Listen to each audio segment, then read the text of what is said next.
O little town of Bethlehem, how still we see thee lie.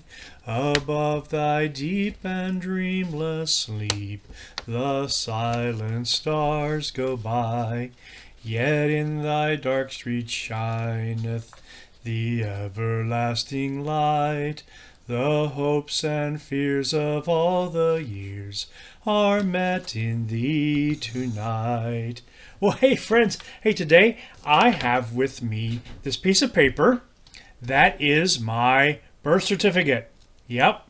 And on this birth certificate, it tells me where I was born. That's right. And I bet you have something like this too that can tell people where you were born officially and authentically. I'm bona fide, right? And it says here that I was born in Lancaster County. That's right. I was born in Lancaster at Lancaster General Hospital, where it was common for babies to be born in the hospital, right? Well, Jesus needed a place to be born. However, we know that he was born in an uncommon place. That's right. Most babies were probably not born in a stable. And this song that I sang to you, at least the first verse, O Little Town of Bethlehem, is one of our favorite Christmas carols. O Little Town of Bethlehem was written by Philip Brooks in 1868.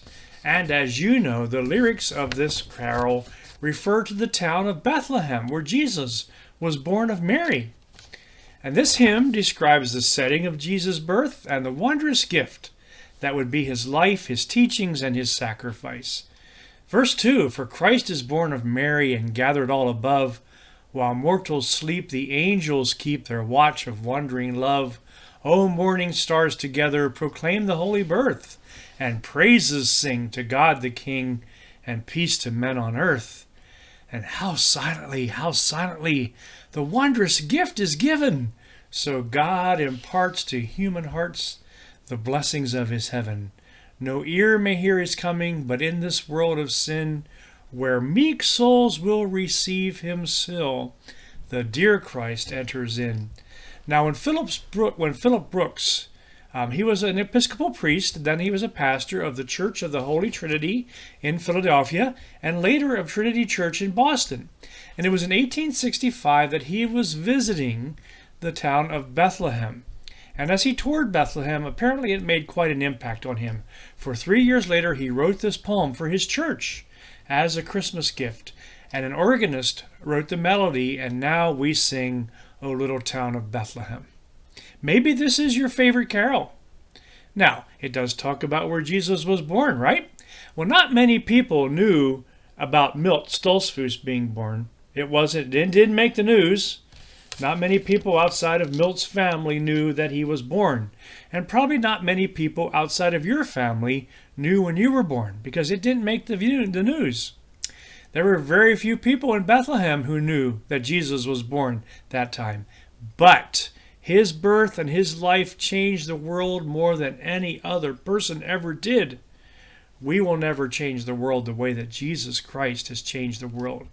But Jesus needed a place to be born. He needed that birth certificate filled out, in a sense, and it was Bethlehem. And he still needs a place to live, and that is found in us. That's right.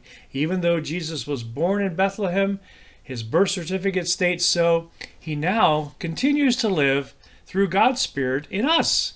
1 Corinthians 3:16 says, Don't you know that you yourselves are God's temple? Don't you know that God's Spirit lives in you? Romans 8:9 says, This is true, the Spirit of God lives in you. And Galatians 2:20, the Apostle Paul says, I have been crucified with Christ. I don't live any longer, but Christ lives in me. Now I live my life in my body by faith in the Son of God, Jesus. He loved me and gave himself for me. Oh, I'm so delighted that we can sing how silently the wondrous gift is given. So God imparts to human hearts the blessings of his heaven. No ear may hear his coming, but in this world of sin, where meek souls will receive him still, the dear Christ enters in. Oh, why don't you be one of those meek souls today? That's right, receive Christ, have him live in you. Just as he was born in Bethlehem, he continues to live in all of us. Oh, we thank God for this Christmas carol, O Little Town of Bethlehem, one of our favorites. So today, sing the song, hum it throughout the day, enjoy it, and remember its powerful words about Christ's presence living in us. Have a day filled with peace and a day filled with joy.